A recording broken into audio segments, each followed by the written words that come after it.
শুরুটা করতে হবে এখান থেকে যে আজকে এশার নামাজ যখন হয়ে যাবে, আমরা এশার নামাজ জামাতে পড়ার চেষ্টা করবো ইনশাআল্লাহ তাআলা। জামাতে নামাজ পড়ার পরে বাসায় গিয়ে খাওয়া দাওয়া করেই ঘুমিয়ে পড়তে হবে। আজকে থেকে আমাদের ট্রেনিং শুরু, কিভাবে আমি আমার জীবনের পুরো বিষয়টাকে ইবাদত হিসেবে কাটাবো, এটা ট্রেনিং শুরু হবে এখান থেকে, এশার নামাজের পর থেকে। এই জায়গায় যদি আমরা ভুল করি বা এই বিষয়টা শক্ত করে আঁকড়ে ধরতে ব্যর্থ হই, তাহলে বাকি সব কাজগুলো ভেস্তে যাবে। এটা ভালো করে মাথায় নেন। প্রথম কাজ কি? এশার নামাজের পরে কি করবেন? ঘুমিয়ে যাবেন। এখন এশার নামাজের পরে যদি খাবার খান, তারপরে কিছুক্ষণ পড়াশোনা করে হাঁটাহাঁটি করে ঘুমাবেন, কারণ খাবার খাওয়ার সাথে সাথেই বিছানায় যাওয়া উচিত নয়। আর যদি এশার নামাজের আগেই রাতের খাবার খেতে পারেন তাহলে সবচেয়ে বেশি ভালো। এইটাই সুন্নাহসম্মত, এশার নামাজের আগেই রাতের খাবার খেয়ে ফেলা, মাগরিব থেকে এশার মধ্যেই রাতের খাবার খেয়ে ফেলা, তারপরে মসজিদে এসে নামাজ পড়ে বাসায় গিয়ে ঘুমানো, এটা সবচেয়ে বেস্ট। এখন ঘুমানোর আগে কি করবেন? ঘুমানোর আগে আপনি প্রথমত পড়বেন আয়াতুল কুরসি। আয়াতুল কুরসি কোনটা? আল্লাহু লা ইলাহা ইল্লা হুয়াল হাইয়ুল কাইয়্যুম লা তা'খুযুহু সিনাতুন ওয়া লা নাওম, এখান থেকে লাহু মা ফিস সামাওয়াতি ওয়া মা ফিল আরদি মান যাল্লাযী ইয়াশফা'ু ইনদাহু ইল্লা বিইذনিহি ইয়া'লামু মা বাইনা আইদিহিম ওয়া মা খালফাহুম ওয়া লা ইউহীতুনা বিশাইইন মিন ইলমিহি ইল্লা বিমা শা'a ওয়াসি'a কুরসিয়ুহু সামাওয়াতি ওয়াল আরদ ওয়া লা ইয়াউদুহু হিফযুহুমা ওয়া হুয়াল আলিয়্যুল আযীম। সূরা বাকারার আয়াত নাম্বার 255। সূরা বাকারার আয়াত নাম্বার 255 হচ্ছে আয়াতুল কুরসি। ঘুমানোর আগে আয়াতুল কুরসি পড়বেন বিছানায় গিয়ে। তারপরে সূরা বাকারার শেষের 3টা আয়াত পড়বেন। সূরা বাকারার শেষের 3টা আয়াত, লিল্লাহি মা ফিস সামাওয়াতি ওয়া মা ফিল আরদ, এখান থেকে শুরু করে ফানসুরনা আলাল কওমিল কাফিরিন পর্যন্ত এই শেষের 3টা আয়াত অবশ্যই পড়বেন। ঘুমানোর আগে যে ব্যক্তি আয়াতুল কুরসি পড়বে, আল্লাহর পক্ষ থেকে একজন ফেরেশতা তার কাছে থাকবে সারা রাত। এই ফেরেশতা ওই ব্যক্তিকে পাহারা দেবে ইনশাআল্লাহ, কোনো বিপদ আপদ তাকে স্পর্শ করবে না ইনশাআল্লাহ তাআলা।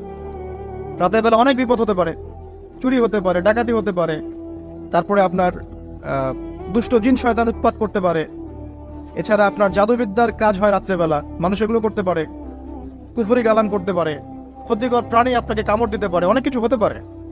আপনি তো ঘুমের মধ্যে আছেন, আপনি তো জানেন না কি হচ্ছে। অতএব আয়াতুল কুরসি পড়বেন, ইনশাআল্লাহ আল্লাহ পাক আপনাকে হেফাজত করবে ইনশাআল্লাহ। আর সূরা বাকারার শেষের 3টা আয়াত কেন পড়বেন? কারণ নবী সাল্লাল্লাহু আলাইহি ওয়াসাল্লাম বলেছেন, রাতের বেলা সূরা বাকারার 3টা আয়াত যে ব্যক্তি পড়বে, সারা রাত যদি আপনি নফল নামাজ পড়তেন যে নেকি হতো, এই 3 আয়াত পড়ার মাধ্যমে সেই নেকি হয়ে যাবে ইনশাআল্লাহ। ঠিক আছে? সারা রাত ধরে নফল নামাজ পড়া কি কষ্টকর না? এটা সবচেয়ে সহজ হচ্ছে আপনার সূরা বাকারার শেষের 3টা আয়াত পড়বেন, ঘুমিয়ে যাবেন ইনশাআল্লাহ, সারা রাতের নেকি আপনার আমলনামায় লেখা হবে। এগুলো শুধু বললেই হবে না আর শুনলেই হবে না, আমল করতে হবে কবে থেকে? ইনশাআল্লাহ আজকে থেকে। আল্লাহ পাক সবাইকে আমল করার তৌফিক দান করুন, আমিন। এরপর কি করবেন? এরপর 3 কুল পড়বেন। কয় কুল? 3 কুল। কোনটাকে 3 কুল বলে? বিসমিল্লাহির রহমানির রহিম, কুল হুয়াল্লাহু আহাদ, এটা একটা। কুল আউযু বিরাব্বিল ফালাক, এটা একটা। কুল আউযু বিরাব্বিন নাস, এটা একটা। এই 3টা সূরা কার মুখস্থ নাই? এমন কেউ কি আছে যে এই 3টা সূরা মুখস্থ নাই? আছে? কি কোন মুখ নিয়ে আল্লাহর সামনে দাঁড়াবেন? কোন মুখ নিয়ে নবী সাল্লাল্লাহু আলাইহি ওয়াসাল্লামের সামনে যাবে? ইয়া রাসূলুল্লাহ, আপনার উপরে পুরো 30 পারা কোরআন নাযিল হয়েছিল, আমি 3 কুলই মুখস্থ করতে পারি নাই, আমার জন্য সুপারিশ করেন। এই কথা কোন মুখ নিয়ে বলতে যাবে? তবে কোরআন একটা কিতাব, আলহামদুলিল্লাহ। একজন হিরোইন খোরও দেখবেন সূরা ফাতিহা পড়তে পারে, তাই না? একজন হিরোইন খোরকেও দেখবেন সূরা ফাতিহা বলতে পারে। কোরআনের মুজিজা, সবার মনের মধ্যে আল্লাহ পাক কোরআন ঢুকিয়ে দিবেন। তবে চেষ্টা থাকতে হবে না? চেষ্টা করতে হবে। বাচ্চাদেরকে শেখান, বাচ্চাদেরকে লাড়া লাপ্পা না শিখিয়ে বাচ্চাদেরকে ভালো কিছু শেখান। নাহলে এইসব সন্তানরা, এইসব যুবক যুবতীরা বড় হয়ে যে ফিল্ম স্টারদের পিছনে দৌড়াবে, পর্ন স্টারদের পিছনে দৌড়াবে।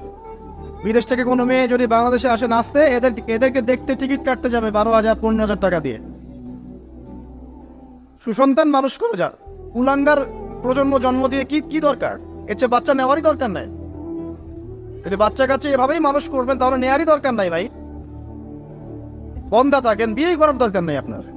বাচ্চা তো মানুষ করতে পারছেন না। আল্লাহ পাক আমাদেরকে বোঝার তৌফিক দান। 3 কুল পড়ে ঘুমাবেন। 3 ফুলের মধ্যে একটা সূরা ইখলাস, একটা সূরা ফালাক, একটা সূরা নাস। কি হবে এটা পড়লে? নবী সাল্লাল্লাহু আলাইহি ওয়াসাল্লাম বলছেন দৃশ্য বা অদৃশ্য, মানে যা দেখা যায় যা দেখা যায় না, এই দৃশ্য অদৃশ্যের জগতের কোনো ক্ষতি তাকে স্পর্শ করবে না। প্রোটেকশন, আল্লাহর পক্ষ থেকে প্রোটেকশন।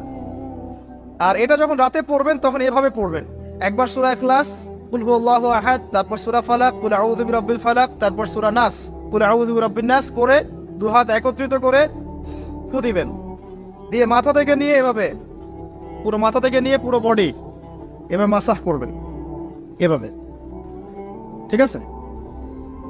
এটা 3 বার করবেন, একবার না। একবার পড়বেন আরেকবার 3 বার। এরপরে পড়বেন সূরা কাফিরুন। কোন সূরা? কুল ইয়া আইয়ুহাল কাফিরুন লা আ'বুদু মা তা'বুদুন। এই সূরাটা পড়বেন লাকুম দীনুকুম ওয়ালিয়া দীন পর্যন্ত। কি হবে? আল্লাহর রাসূল সাল্লাল্লাহু আলাইহি ওয়াসাল্লাম বলছেন যে রাতের বেলা ঘুমানোর আগে কেউ যদি সূরা কাফিরুন তেলাওয়াত করে ঘুমিয়ে যায়, আল্লাহ পাক ওই ব্যক্তিকে শিরকের পাপ থেকে মুক্ত রাখবে ইনশাআল্লাহ।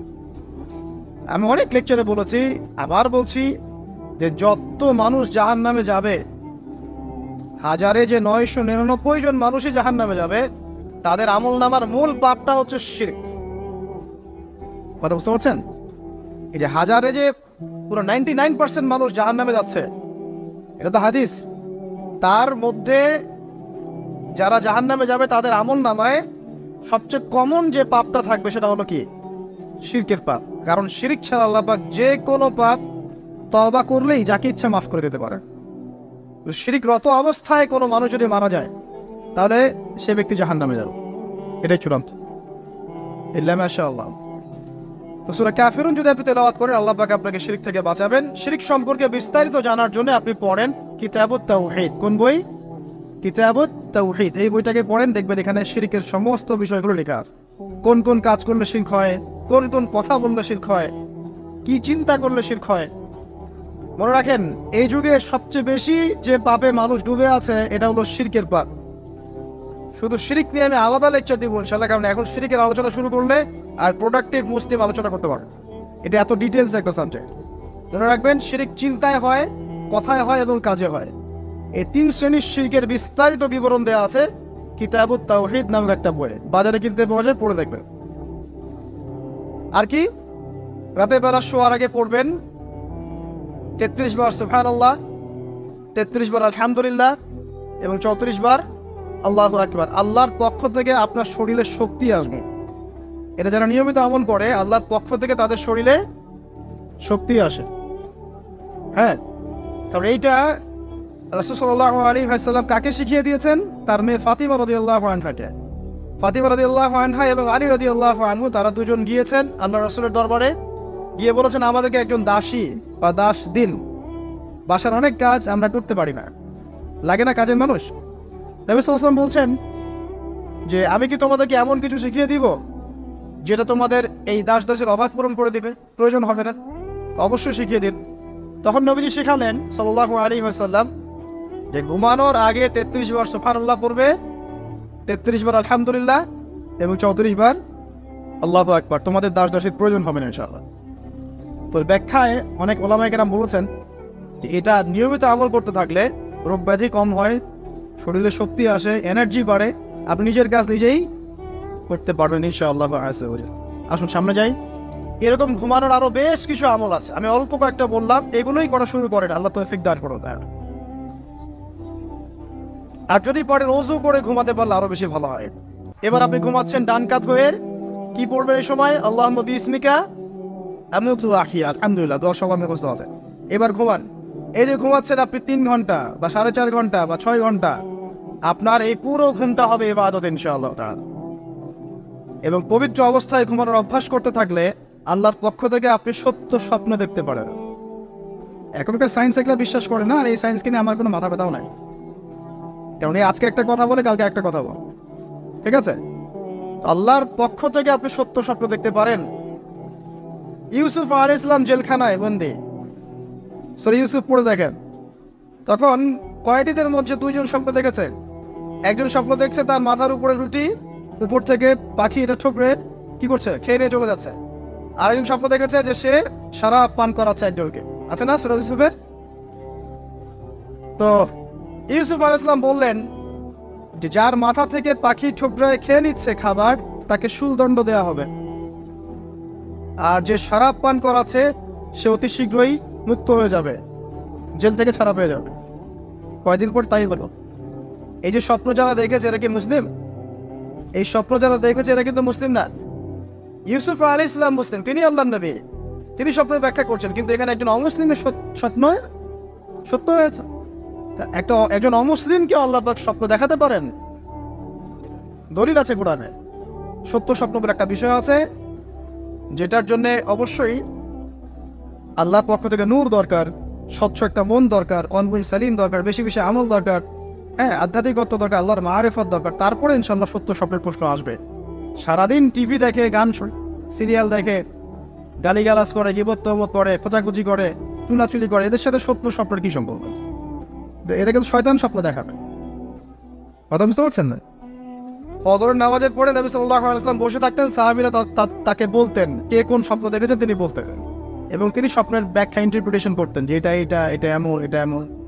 এমনকি এই যে আপনার উহুদের যুদ্ধের আগের রাতে অনেক সাহাবী স্বপ্ন দেখেছেন, এবং পরের দিন দেখবেন উহুদের দিনে অনেক সাহাবী শহীদ হয়েছে। তো যাই হোক, ওইদিকে আমি যাচ্ছি না।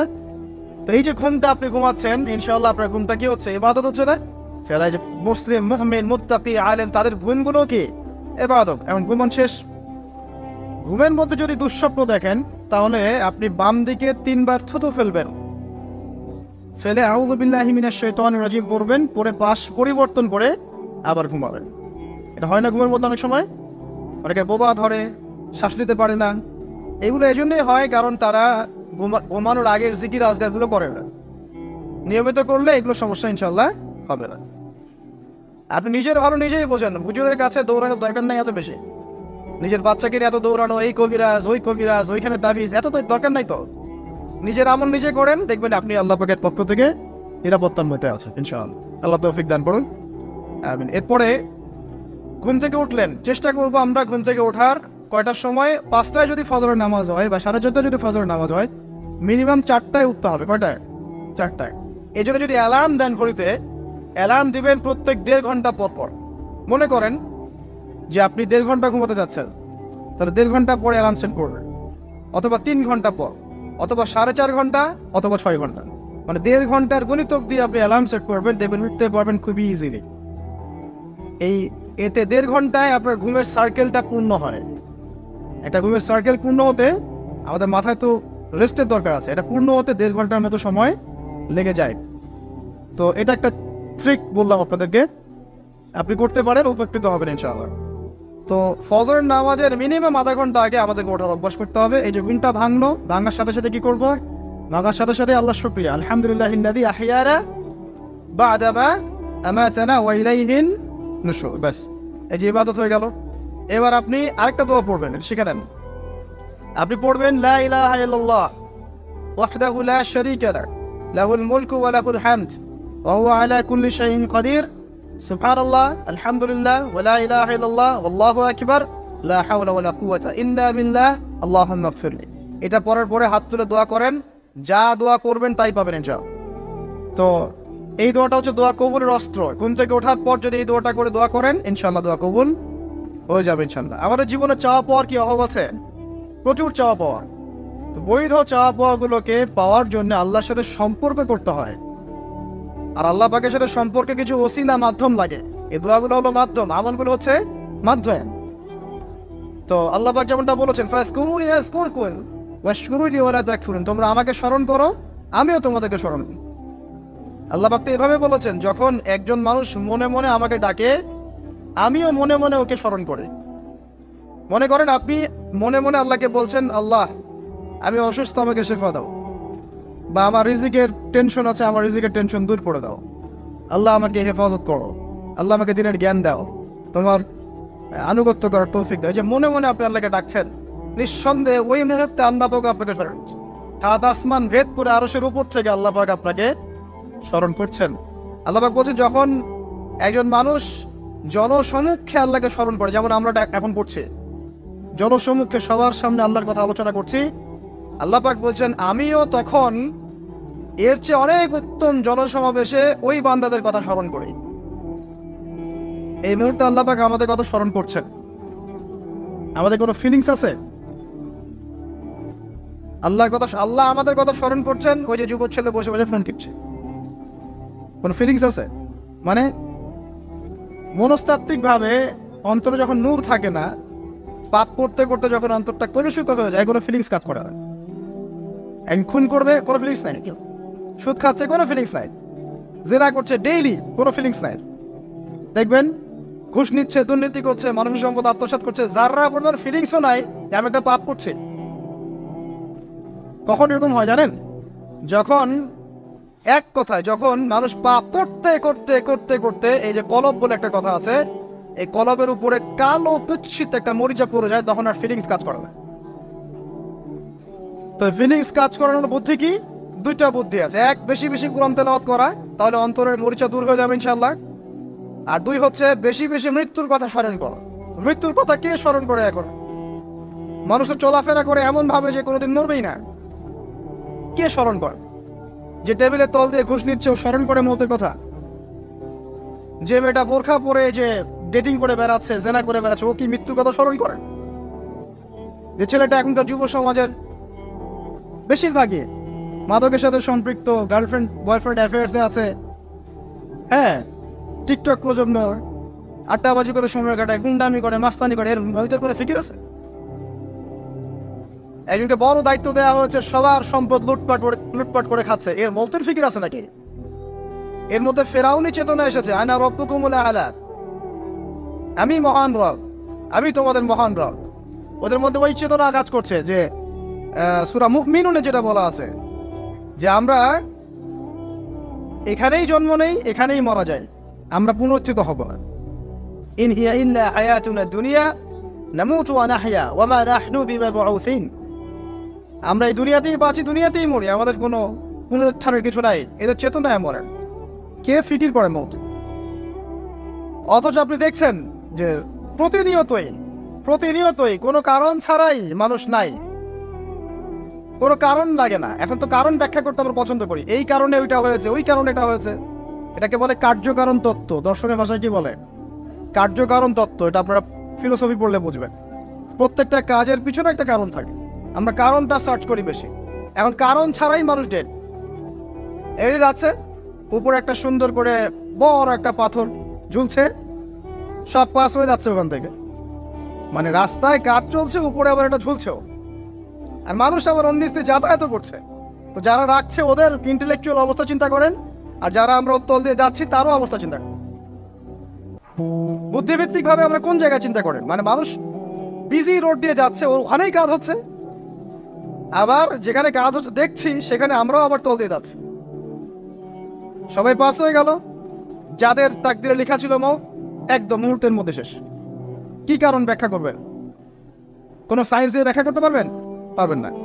ওই ময়মনসিংহে ওই যে মহিলাটা যাচ্ছে, ট্রাক মেরে দিয়ে চলে গেল, মহিলার পেটে বাচ্চা বের হয়ে গেল, বাচ্চা জীবিত, মা ডেড। সায়েন্স দিয়ে ব্যাখ্যা করতে পারবেন? এটাই তাকদির। একেই বলে তাকদির, যেটাকে সায়েন্স দিয়ে ব্যাখ্যা করা যায় না, বিজ্ঞান দিয়ে ব্যাখ্যা করা যায় না। এরকম ঘটনা কত ঘটছে। দুজন বসে আছে, হাজব্যান্ড ওয়াইফ, হাজব্যান্ডের যাওয়ার কথা, হাজব্যান্ড ওয়াইফের গাড়িতে বসছে, আর ওয়াইফ হাজব্যান্ডের গাড়ি ড্রাইভ করছে। আর এই হাজব্যান্ডের দুশ্মন যে ছিল, সে টার্গেট করেছিল যে ওই লোকটাকে গুলি করে মারবে রাস্তায়। যেহেতু ওয়াইফ হাজব্যান্ডের গাড়ি ড্রাইভ করছে, রাস্তায় ওয়াইফ ডেড, হাজব্যান্ড জীবিত। তাকদির। তো তাকদিরকে কি আপনি এই ভাগ্যটা কি আপনি সায়েন্স দিয়ে ব্যাখ্যা করতে পারবেন? সম্ভব? অহরহ এরকম মৌতের ঘটনা ঘটছে। তারপরেও দেখবেন যুবকদের এই বিলাসিতা, এই মানে আড্ডাবাজি, মেয়েদের পিছনে ঘোরা, এই যে মাদক সেবন করা, টিকটক করা, বুদ্ধি প্রতিবন্ধী প্রজন্মের মতো, এগুলো থামছে না। কোনো শিক্ষাই তারা নিতে যাচ্ছে না। বয়স হয়ে গেছে, অনেক বয়স, দেখবেন ওই যে চায়ের দোকানে বসে ক্যারাম খেলছে। বুড়া মানুষ, তার হায়াতের কতদিন বাকি আছে আল্লাহ ভালো জানেন। দেখবেন বিদ্যুৎ কোনো টেনশনই নাই, ক্যারাম বোর্ড খেলছে, লুডো খেলছে। দেখেন আর যে আপনাদের গ্রামাঞ্চলে যে চায়ের স্টলগুলো আছে, দেখবেন ওই যে টিভি ছেড়ে রেখে দিবে, ঘন্টার পর ঘন্টা টিভি চলছে, মানুষ চা খাবে 1 কাপ আর টিভি দেখবে 5 ঘন্টা। ওর যে হায়াতের কোনো মূল্যই তার কাছে নাই। আল্লাহ পাক তাকে একটা সময় দিয়ে পাঠিয়েছেন, কোনো ফিলিংসই নাই। অথচ মানুষ প্রতিদিন, দিনে রাতে, প্রত্যেক দিন মানুষ অহরহ মারা যাচ্ছে।